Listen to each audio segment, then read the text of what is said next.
brings us to our next session for this marathon, which is on best practices in managing your project post-handover. And we are blessed to have Mr. Kamath and Mr. Pradeep Rai with us, who are members of Bangalore Apartment Federation. Gautam is a mechanical engineer with 30 years of work experience in water treatment and building project management, and is also the president of BAF. Pradeep is a citizen of Bengaluru, working in EdTech and education, and is a recreational runner with a thick skin to remain on the MC of his RWA for many years. Pradeep intends to be part of BAF to help apartment communities engage with others across Bengaluru and unlock the wealth of knowledge for a sustainable living. We already had a wonderful session with Vikram and Harish earlier in the day along with Joy, and we look forward to the session with both of you. Thank you. Thank you. Just a correction, I'm the cluster president, not the president of BAF. BAF has 27 clusters. Okay, I'm sorry about that. No issues. So let's get started with our session. The first question to you guys would be, once the project is completed and the handover is done, and the association is formed, where the developer hands over the charge to the association and its members, what kind of support do associations look forward to from a developer, and for how long after the handover phase is done? Pradeep, you can go ahead. Yeah, thank you. I am here, yes. I'll start, Gautam, you can also add. So I think it's a critical juncture when the building is completed and people have, got in and they are taking over the running of that apartment. So we would think that anywhere between 6 months and a year would be a decent time frame for the handover to happen, because what we have seen is many new owners are fairly new. They would like to enjoy the apartment that they have bought and some of the facilities that are there, but the associated responsibilities of running that is something they come to know much later. But yes, there are people who probably are buying their second home or a third home, and that could probably be of value to the association. Would you like to add some more to this thought, Gautam? Basically, what happens is once the OC, what we say OC is got, that is the stage where the builder tries to, it's a 1 year period where the maintenance is carried out by the builder, and that's the period where the association is also formed. So that is where the interaction has to happen between the association, who will be the prospective future MC members, and the builder, so that all there should be transparency and how to go forward. They get involved in day-to-day operations, maybe in a small way. Over a period of time of 3 to 6 months, you learn the nitty-gritties of day-to-day operation, including the funding, finances, and technical issues, day-to-day things. This is where the initial gaps we can close with. Otherwise, once it is directly handed over, there is a lot of confusion, because we are not individually, we are not into buildings or into this type of profession. We are into different professions. We can give a couple of hours in a day or in a week like that. So it's a dedicated work which requires, what I would suggest is the builders should create a ad hoc committee where technical people like an architect, a chartered accountant, a civil engineer, a mechanical engineer, electrical engineer, all these people come from the residents group, owners group, and try to interact, learn the nitty-gritties, and then take it forward. The best practices is, I would say in one single sentence, list out all the things which are required. We have all these services, utilities. So anyone has some knowledge, maybe work experience, get them on board so that the handover, takeover, future operations becomes smoother. Absolutely. Very rightly said, Pradeep and Gautam. How do you think we can help you, developers like us can help you in managing the various AMC renewals and managing warranties and many other contracts that come into operation post handover? A lot of these things which are unknown to the new MC members, so that a checklist would really be of help. In fact, as Bangalore apartment federation, we are also in the process of exploring these things, so that, of course, the buildings may be of different sizes. So somebody might be less than 100, somebody might be up to 300, or some are even much, much bigger. So it tends to differ quite a lot. But a checklist of what are the various things that are available, that are being provided as facilities, and how to ensure that their AMCs and their upkeep is being met. Because what we have also observed is that it's not easy to get good property managers, okay, and they also need to be supported and overseen by the MC. So because of that, checklist becomes an invaluable tool, and that's how we have kind of figured out over a period of time. So it would definitely be of help to get that checklist in place. Let me add a couple of things in this. Let us say one specific equipment like an elevator. Now, elevator vendors have 3 different types of AMCs. Now, the pros and cons of all the 3 should be known to the MC members, because as an MC, as a owner, I want to spend minimum amount on maintenance. My outgoing should be as minimum as possible. But looking at the elevators, which are the lifeline for a high-rise tower, what type of AMC we should do? That is where the education is required, whether we should go for a comprehensive or only a labor. What are the pros and cons? These are the things education is required. A small session from the builder who knows in and out of every equipment or every system in the building, who can give 15 minutes on each subject, why we should do what type of AMC. Right now, let us say when that 1 year maintenance is there, the builder has already tied up with for AMCs or just a preventive maintenance or a breakdown maintenance or on a call. So these are things which should be understood by the association in terms of, okay, this is very critical, I should go for a comprehensive one. In that also, whether I should go with the OEM vendor itself or a third party vendor. What are the pros and cons, pitfalls? Like elevators, just for example, if we go for Kone, Otis and all, tomorrow I go for a third party vendor, I could land into trouble of getting some spares. There may be delays. These are the things which the association members don't know, because we are all like, it's like our car. If we have a good car, we go and give it to the OEM and finished, servicing is done and it comes back. So this is where I would feel that the developers, builders, and can support MCs in handholding them.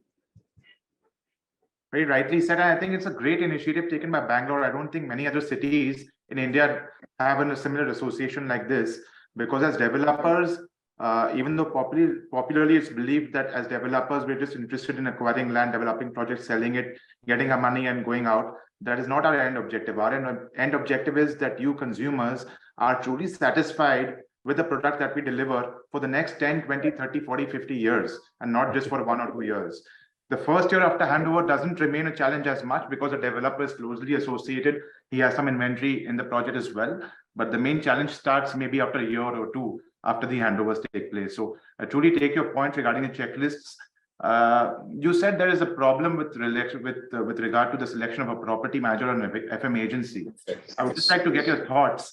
What would associations prefer that a developer gets an FM agency on board maybe 3 months or 6 months prior to the handover, and transfers all the intelligence and knowledge base to the FM agency, which can then carry on under the leadership of the MC of the RWA? What are your thoughts on that? Like to start off, Gautam? Right. No, please go ahead. Yeah. All right. So it depends on the size of the property. So anything in the range of 100 to 200, I think it becomes difficult for the management committee to take a call to have an FM agency, because then the cost of it tends to go beyond the capability of the people who are owning those flats. So if it is much bigger, then it becomes very important for the MC to have an FM agency, because there's no way in which it can be managed by the MC, the management committee. So this is one critical thing which differentiate. So far we have seen that the number of apartments in the 100 to 200 have been high. But as I am observing, there are more and more which are becoming more than 500,000, 2,000 apartments. So there it's not issue, because it has to be going through an FM. It's going to be suicidal for them to manage on their own, unless they are 100% doing only that work. but most owners are also having their day job. So I would think that it makes sense for them to go for an FM. And at the juncture where the numbers are smaller, getting a competent manager, property manager, at a rate at which it will fit into their thinking of between 3 to 5 rupees per square feet kind of a operation is fairly difficult. So people tend to take their chances with somebody who does a bunch of things, may not be as competent as they may want it. Okay. What kind of support do you think you would require from a developer for budgeting for long-term preventive maintenance items such as maybe painting, which is done maybe once in 5 or 10 years, replacement of lifts, which is done maybe in 10, 15, 20 years, depending on the scale of the project and things like that? I just wanted to add to the previous point, like KSBCB has some training sessions for STP operators. Like Right. if we can look at something with CREDAI coming out with the trainings for facility management, on independent facility managers, not the facility management companies. Maybe they get a 1 month, 2 month, 3 month hands-on training in some project, so they are well aware what is required. That could be one area where we can work on. BAF and CREDAI can work on that. Sure.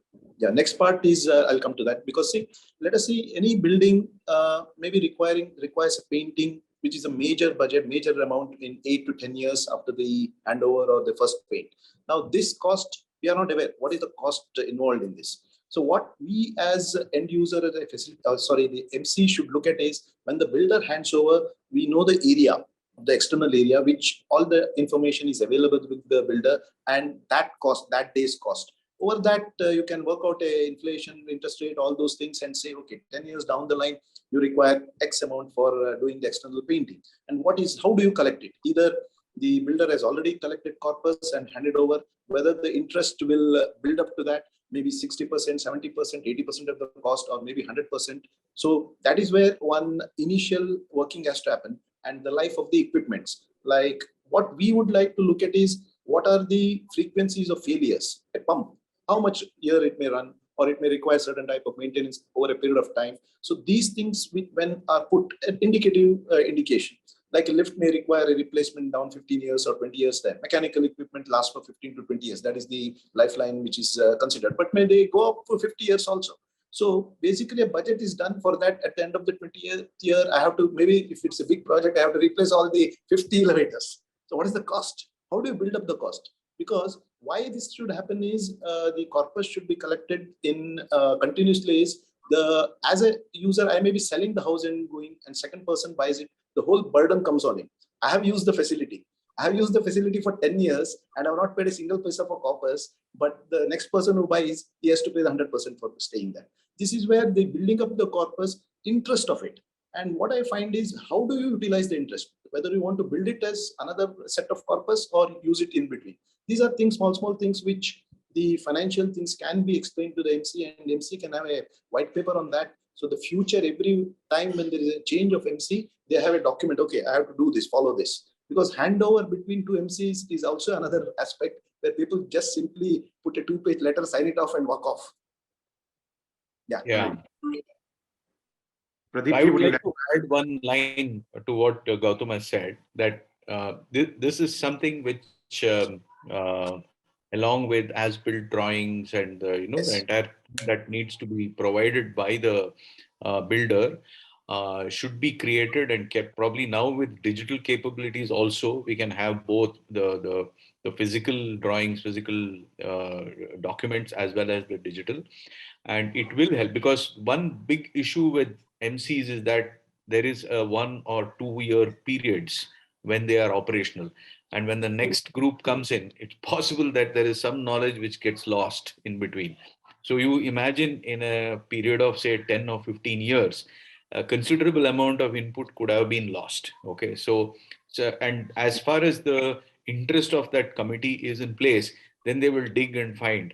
And if the office, the people in the office, whether it's the property manager or somebody supporting the office, maintenance office, is also moving around, as in they're there for a couple of years and then they go, then a lot of information is lost. So therefore, I think it could be a good idea for BAF and CREDAI to kind of put something together so that people can understand that these are things that we need to keep in mind as we continue maintaining the property.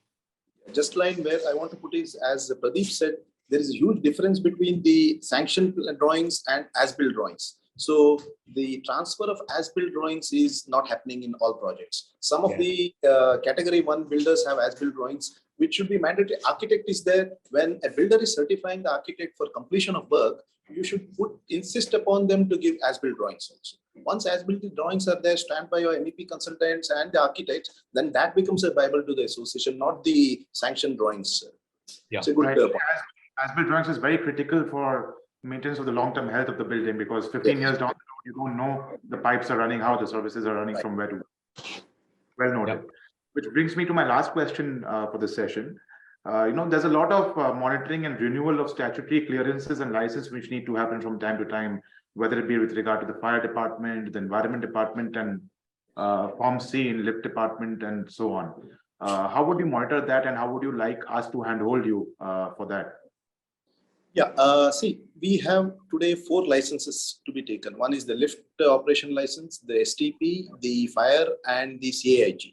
So each has different frequencies for renewal or taking it, which MC is not aware. A small document, a 2-page document, can be done by CREDAI themselves for all projects. These are the statutory requirements for high-rise buildings, and the MC should take care of the renewals, whereas the builder will take care of the approvals for the initial NOCs and the CCs clearances. But down the line, the approval has to be renewals has to be done by the MC. This is the frequency, this is the due date, and give a file with all those documents. What we are finding is a lot of times we have to get back to the builders to get these licenses, copies of the licenses. Now it is online. Most of the licenses are online. Fire is online. In Bangalore, at least, fire, STP is online, and elevators, I think elevators are also online. So only the links, what is the link, and also it's just a 2-page document which we have doing, BAF is doing now for the supporting all the BAF members. But CREDAI can do it when they hand over, the CREDAI members can do that when they hand over the building